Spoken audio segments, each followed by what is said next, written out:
Hey everybody, welcome back to Majestic Collectibles. If you watched to the very end of my last video, I said I was going to do this, so I'm doing it now. Thank you. I owe everybody that's watching, especially the channel subscribers, a huge thank you. I got a notice probably 2 weeks ago now from YouTube, and I was stunned. It said, congratulations, you have hit 700 and subscribers to my Majestic Collectibles channel. So I went and looked it up, and I think I just checked it now. 707 subscribers. Wow. Okay, I've been doing this a few years, but I am not Mr. Beast or anything like that. So that's really cool. Very humbled by it. Thank you, everybody that's that subscribed. Just to give you an update, because I usually don't talk about myself a whole lot on this, but I've been doing it a few years now. I'm not monetized. I just do it for fun. So I really, my goal was just to kind of share some of this collectibles business and little snippets of my collectible dealer life and collecting life, and that still is. I really don't have any. I have no interest in being an influencer, and you should probably not listen to a collectibles dealer for life advice. At least not this collectibles dealer. So, so I'm very, very shocked, very humbled. I don't track it. I never really followed the milestones or the number of subscribers, and I should have said this a long time ago, but thank you guys, really super appreciate it. And another thank you, the auction ended, the first ever Majestic Collectibles high bid auction. It did well, just dollars and cents wise. If you did check it out, I don't know, we didn't have a whole lot of people register for it, which is fine. First one out of the gate, I didn't expect a lot. And there's a lot of junk on there. I sold a lot of stuff for $1, $2, stuff like that. So the whole thing was kind of an experiment. Not in a bad way. It's just trying to figure out on my end how to do the auction. And I made some mistakes. Nothing horrible yet. So we'll keep going. And the other one I think is probably going to be in October. Probably, I don't know, maybe middle of October-ish, somewhere in there. I'll let you guys know. But it went well. I learned a lot. My wife has a full page, full notebook page. That's not it, but she's got it in the house. But wrote down things to change and tweak and update. So we'll definitely do that. The software, big learning curve. I've worked with software, sophisticated software in the past, and it's just it just takes a while. You have to do it a couple of times. So hopefully the next one will go even better. We'll have more action figures, more comics. I don't even know what else. I'm still pulling stuff. I don't have room to do it. I've actually got the auction template ready to go and start filling it out. I just don't have any place to put this stuff, because what you're not seeing over that direction is a big pile of boxes that I have to ship out from the auction, so I need to make a little more room. But I will start working on that pretty darn quick. So thank you to everybody that subscribed. Thank you to everybody that checked out the auction. Just thank you for watching now. Really super appreciate it. Show schedule. So I'm gonna click here, because my memory is not necessarily the best. And I'm gonna see. So my next show, I want to get the dates right. Next show is going to be August 30th to September 1st. That's the Blue Ribbon Flea Market in Spirit Lake, Iowa, Dickinson County Fairgrounds. That's my last show up in that area until probably May 2026. So it's going to be a few months. So if I don't see you, if you don't get into the show, hopefully I'll see you again in the spring, sometime in May. So stop by and see me if you're in the area. That's a week from today. actually is when that starts. You'll see it. Yeah, this will air just a little bit after that, so it'll be probably a little less than a week. Pokebash, that's a week after the fairgrounds show, the flea market, and I'm going to click. I'm just on my Facebook page. September 6th and 7th. And that's at Embassy Suites Des Moines. That's on the east side of downtown. Really easy to get to. If you're coming from out of town, you're worried about the traffic or getting around the area. Honestly, it's not bad at all. It's pretty easy to get to because it's not right in the center of all the office buildings. It's on the east side of all that, so it's not hard to get to. There's a parking ramp literally on the north side of the hotel, right across the street from the main entrance where they have the drop-off area. I think Saturday it's like $1 an hour. It's city run, so it's pretty economical. And Sunday, I don't even know if they charge. You might want to double check, but it used to be Sundays were free. Admission is free, so you don't have to pay to get into the show. It'll be our first ever Pokemon-based show as a vendor, and I'm pretty excited about it. Not as excited as my son Cam, who's he and his sister are huge Pokemon fans from when they were little kids yet. They're in their mid-20s now. So he's pretty excited. If it does well, and I think it will do well, I'd like to do a few more of these smaller shows. I won't have the comics there. I'll have a few Pokemon comics, but very few. So it'll be a little different type of show. A lot of the Japanese anime manga stuff is what I'm going to bring. Obviously, Pokemon's going to be pretty heavy on that. I wasn't able to get to the one in Omaha. Same organization, but it was the exact same date as the show I already had scheduled. But look for me to do some more of these. I'm putting my 2026 schedule together already, and hopefully I'll be doing some more Pokebash or Pokefest or whatever it is, wherever it's at. It's going to be in the upper Midwest, Iowa area. But I'll see what's around. So that should be fun. Looking forward to that. After that, Heartland Collectibles show. So this is, now let me get this right here, Saturday, October 18th.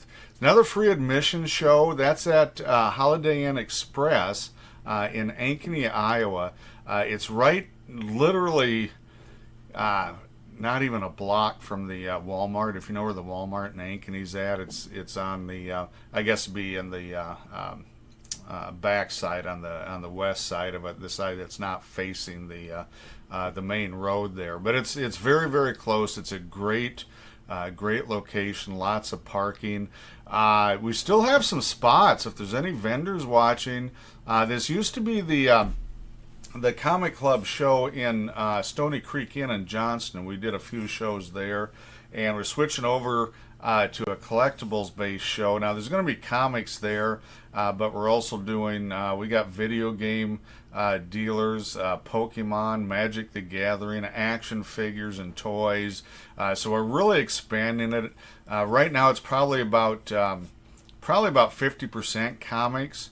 And I think by the 2026 show, it's probably going to be about third, so maybe 33% or so. So we're bringing in some new dealers and vendors. There's only 6 tables and 2 booths left. So you can check that out. Get to it at the iowacomicbookclub.com, or you can check with me. I can get you in touch with Sean or Jim or John or whoever's whatever you need on it. But that should be a lot of fun, and it's literally like 1.5 miles from my house. So it's the closest I have ever done an event ever in all my years doing this. So that's kind of neat. I kind of like that. It doesn't usually work that way. So after the Heartland show, I've got the QuadCon Des Moines Comic and Toy Show. That's Merle Hay Mall, October 25, 26. Another free admission show. We've been doing this show for, gosh, must be what, 5-6 years now.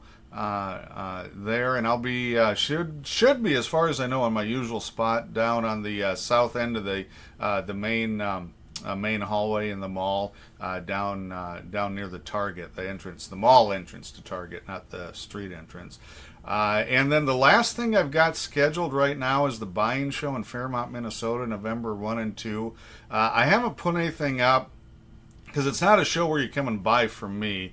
It's where I take out ads and people bring things in for me to buy from them. So I will put it up, but just so I don't confuse people, because you know, if you're looking at my events on the web page or the Facebook page, it might be confusing, and I'll explain that a little more after Labor Day. I got a lot to do in the next week to get through that. This auction kind of slowed me down on that. So that's the upcoming schedule on it that I've got. So it's going to be very busy right now. I'm looking at adding, I don't know. Actually, give me some feedback. I'll ask you guys. So I've got a chance to set up the next QC Toy Show. It's the middle of December. It's like, I think, the 12th and 13th or something like that. I'm not actually signed up for it yet. I usually do not do shows in winter like that, and close to Christmas, generally, yikes. I've done a couple. They've never been good. You know, everybody's pretty much got their presents or their purchases. You sell a lot of stocking stuff or little stuff, but I've never had much luck. I don't know. Tell me what you think, if you guys think it's a good idea or not. It's not that far. I think, you know, it's interstate 99.9% of the way. So if the weather holds out, shouldn't be you know, any travel issues or anything like that, unless we get an ice storm or something. So let me know your thoughts on that. So to do a couple more topics here on this, and I thought this was timely since I was talking about Cam and my daughter Abby and the Pokey Bash coming up. This is again from Corey at Collectibles up in Lakefield, Minnesota. He's full of fun ideas. And don't forget, if you've got any other topics, let me know, because I'm actually getting through this list. I'm really surprised, mainly because I'm kind of lazy, so I didn't think I'd get through it this fast. But I could use some more material. You too, Corey. You can send me more stuff. Do your kids influence purchases for your business? Paying attention to younger people's buying trends show future trends. So my kids, don't tell them this, okay? Because no, don't let them know. Keep this a secret, please. My kids have made me some good money. Yeah, because they're at that right age where they're in tune to whatever's hot or collectible, which has been Pokemon is the number one, but also anime and manga stuff from Japan. And, you know, I'm sitting there and I'll order. So they'll send me a list, you know, my wholesaler, Bandai, Kotobukiya, whatever, through my wholesaler, send, oh, this is the pre-order. You know, I got to order, well, sometimes 6 months in advance. And I'll just ask them, hey, is this a popular character? Is this a popular character? You know, and I'll show them the list, like, oh, you need to get some of these, or you need to get some of these. And dang it, they are... there's been a couple of misses, but boy, I tell you, they've done a really good job. My sell-through rate and the stuff that they've been picking has been really phenomenal. Probably, it's got to be over 90%. You know, out of maybe 100 items that I order, I might have 5 or 6 that just, for whatever reason, were kind of duds. You know, didn't take off. But the rest of them, yeah. Pretty good, but I don't want them to know this because, you know, no, they don't need to know that stuff, because if they figure it out, I'm in trouble. That's what that is. But I tell you, so, and this goes back to our the club show that we moved from Stony Creek to Ankeny. So the Heartlands Collectible Show is what I'm referring to right now. This is why we did this, okay? We all love comics. We're the Iowa Comic Book Club. We're 501c4. We've been nonprofit for, gosh, I don't know, 10, 15 years, a nonprofit organization. We support reading. No big shock, right? But our shows, admittedly, have not drawn many people, especially the last 2-3 years. The crowd We've got that diehard 1% crowd that'll show up if we have it on the moon during a blizzard or a meteor storm or the end of the world. They would still be there. But pretty obvious we haven't been drawing in too many new collectors. Most of the folks there, I'm going to be 56 here coming up soon, and I'm still probably one of the youngest vendors and one of the youngest collectors at those shows. And if we want to keep it going, we're going to have to change and be flexible. And we based it on our kids. What are they buying? Do we understand it? No. A lot of them, I'm one of the few that actually does watch anime, does read manga, does know something about Pokemon. Not like my kids do on the Pokemon, but I do watch a lot of the anime, the Crunchyroll, the Netflix shows, animated stuff. I watch K-pop Demon Hunters. If you haven't heard of that, you are living under a very large rock in a very deep hole. That's all I can tell you there.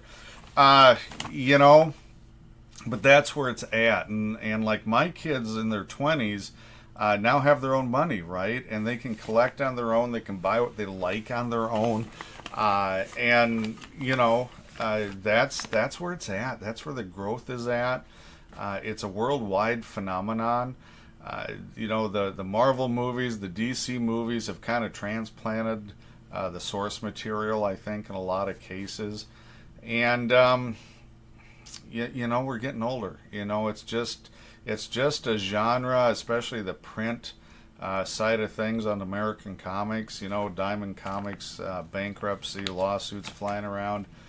It's just a really good sign that's kind of winding down, right? And we're all going to be at that age where we're not only not collecting, we're trying to get rid of our collections, and that's going to be rough, because what happens is everybody hangs on to their stuff way too long, right? I'm still getting calls on 90s Barbies, 90s Beanie Babies, 90s NASCAR stuff. You're talking stuff that's back 30 years or more now, and there's piles of it. I mean, absolute mountains of this stuff. And if you think there's a lot of that, oh my gosh, comics, you're talking, I've collected, I'm trying to think now, since I was 7 years old is when I started, buying and reading comics. So that would be 48 years. And good, bad, or otherwise, you get a lot of stuff. So if they've been, if they're older than me, they've been collecting longer than me, there's going to be huge quantities. There already is on junk books, 90s stuff primarily, but seeing a lot of large quantity of stuff coming in here in a very rural area. And I got to tell you,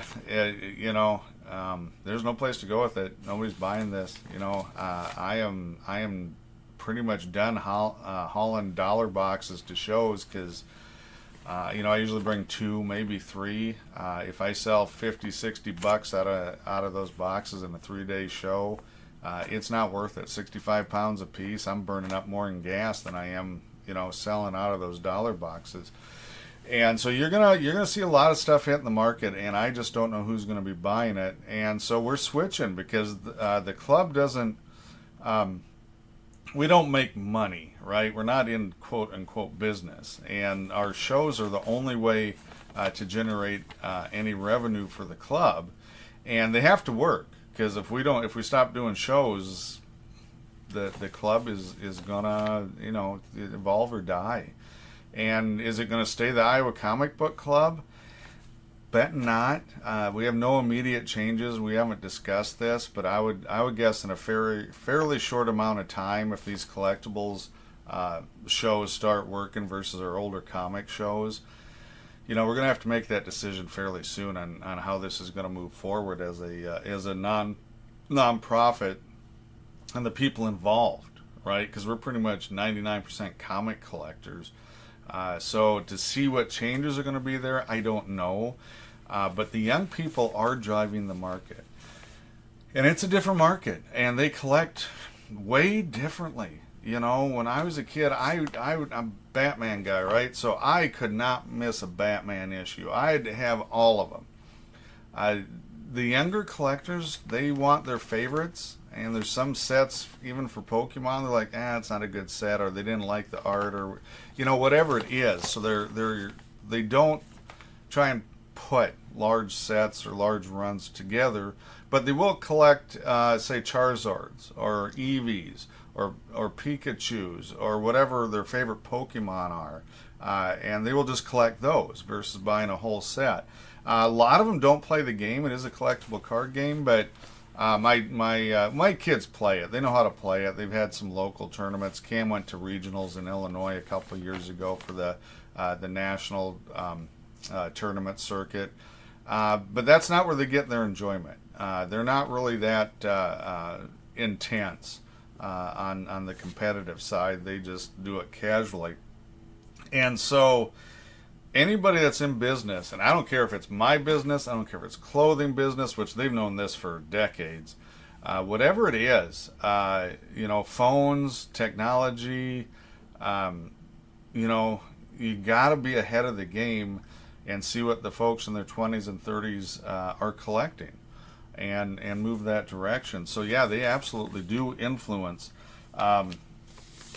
And here's the interesting thing, if there was a change in the market, collectibles market, it would take a couple of years.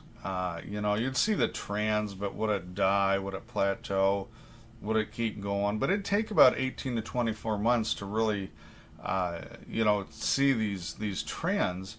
And now, with technology, and I don't use AI, or A1 as our Secretary of Education calls it. Yeah, okay, well qualified. Anyway, as long as that's going on, it changes so fast. I mean, just bam. What's the trend? Bam. What's the trend? I've seen this mainly with trading cards, sports, non-sports. Who's hot? Who's not? And it changes very, very quickly. Less than 8 weeks in some cases. Something gets hot, and this is where the influencer things I think have a lot of pull. Like on these YouTube videos and a big influencer. And the companies know this. They send them product, they support it, they know that this is a big deal with the younger crowd, and just one influencer can upend the market now. Meme stocks is a good example. What's AI going to do? Honestly, I don't know. There's so many moving parts now, but it changes very, very quickly. And that's why we have to adapt, both as a small business person and as a member of the comic book club. If you're caught sitting on your hands in the collectibles market today, there's almost no way to catch up. It is just virtually impossible to catch up. The best thing you can do is you got to write out whatever the current market bubble is. Pokemon, trading, sports, whatever it is, wherever the bubble's at, and you need to spend that time and say, okay, what's the next thing? And that's where you listen to the kids and stuff comes in pretty handy. They can usually pick that up very quickly. They use technology more than I do, so that's they're exposed to that a lot more. But it's good information, right? And then you can kind of maybe get ahead of that trend. So that's pretty cool. So absolutely, I do that. So if comics, this is another question here. I'm just going to do, this will be my last one for this group, this video. If comics weren't your gateway to selling, what items would pique your interest? So I'm going through this now with these changes I just talked about. That's why I picked this question. And I've been switching over. You can see the wall behind me. I got Godzilla pop figures. I got the Lego Iron Spider up there. My sister sent me the Fonzie bobblehead. That's just from when we were kids. We watched the show, so I'm not getting into that. I'm also not getting into Funko Pops. They're kind of fun. But you can see the Asuna model kit there next to Iron Spider, which is both manga anime based. And I am switching over. So am I getting totally out of comics? No, but it's paring down. I gotta tell you, this is one of the reasons I've been wanted to run the high bid auctions, because I mentioned there's a lot of product, and you're going to see a lot of next. I don't know how many auctions worth I have, but I have quite a bit of comic product, bulk stuff, and I'm trying to get rid of all of that, all of it, and I'm switching over basically to the Bandai products, which Godzilla model kits and statues, Kotobukiya, which is model kits and statues, and whatever else I can find, and it's basically everything's based coming out of Japan right now. The tariff situation, which is kind of sort of settled at this point for the Japanese made products, but a lot of those products are made in China, so that's still got some work to do there. So that has kind of messed things up quite a bit as far as getting new product out in the shelves. This is probably I just figured out this morning, it's been like 5 weeks since I've had a shipment from my wholesaler for this, and that's really unusual. Usually I get a couple a month, and so it's going on 2 months and I haven't had one shipment, and that's the tariff situation. Because the pricing points, the stuff isn't cheap, and it never really was. And so these tariffs have really, I think thrown off everybody in this market. But that's my gateway. That's what I'm working on. I want to slowly expand the line. I've got some other ideas. I didn't pull the trigger quick enough, so it goes back to the tariff thing. There's a couple things I wanted to do. Talking with some manufacturers, actually factories in China. I'm not making anything for me, custom stuff. It's just that's where everything's at. That's the only place you can get it. And I didn't pull the trigger quick enough, and the tariffs kicked in, and now it's probably a few $1,000s higher. So I'm just gonna wait and see how that susses out, and I'll let everybody know if that happens. I just don't know at this point because of the current tariff situation. But that's what I'm expanding into. That's my gateway. And everybody's trying to jump into the Pokemon trading cards. I guess at this point I'm just riding that one out. I had access to pick them up wholesale, and they got so hot. They said my account was too small. I didn't spend $25,000 a year on them, which is true. I didn't. I probably spent about half that. Probably only spent about $10,000 a year on the sealed booster boxes and things. And they quit selling because that wasn't enough for them. And that's what's happening. That's why everybody's running out to the Targets and the Walmarts and standing in line on the on the release day and bringing their lawn chairs. That happened here at the Target here in Ankeny. I got pictures of it, and that's why they're doing that, because you can't get it. I don't even know. I honestly don't know. I haven't heard. I haven't checked into it. But I would guess that even that $25,000 number might be low, because what happened is all the big industrial guys, your Walmarts, your Targets, I've seen them at the Tractor Supply stores, I've seen them at Staples. They're putting in probably $100,000 or more orders, and that's where they're going instead of selling to me, which I think is I don't know. It's kind of ignoring your customer base. I think that's going to come back to bite them. But they're taking the easy money on it. So I'm sitting that one out. But there's plenty of other products out there, and that's what I'm looking at. And honestly, I take my cues not only from my kids. If you guys got something you think I should try and carry, or a line or some type of collectible, I'm not doing Funkos. I'm not doing that. I can do that. I'm not doing that. I'm not a Funko guy. A lot of this stuff back here. Honestly, my kids gave me for Christmas and birthday kind of thing, which is really, really, so I'm not a big Funko collector, but it's better than a tie or ashtray, you know what I'm saying? And they do display nice, so I do like that, but I'm not going to be a reseller on them. I'm not interested in that. So that's kind of where it's at. That's kind of the current state of my business. So there's a lot of stuff in a holding pattern right now until the tariff situation straightens out. But I think this new Pokebash, Pokefest circuit, and they go all over the country. I don't think I'm going to be out in New York. I don't know. We'll see. But the other thing about a lot of this stuff I mentioned, um, I don't need a massive vehicle. So I got a Ford E 350 3/4 ton Super Duty van, and it's really great for hauling a lot of heavy comics. Well, the other stuff that I'm dealing in don't, I can pack a lot in there and it doesn't weigh a lot. And just getting older and more broken on my body, the comics are really really stressful to move in and out in large quantities, and that's another reason I'm kind of paring all that down. I don't know about Labor Day yet on the show a week from today, but I am planning, if I get the time to go in, and I probably will pare down my comic boxes by a third, if not a half. So you might see already, starting on the Labor Day show, already see a smaller comic footprint and a larger footprint for the kits, the statues, and the Japanese theme stuff. So that's it. That's all I've got for now. Thank you again. Send me some more topics. Send me some collectible stuff you think maybe I should get into business wise. And thanks for watching.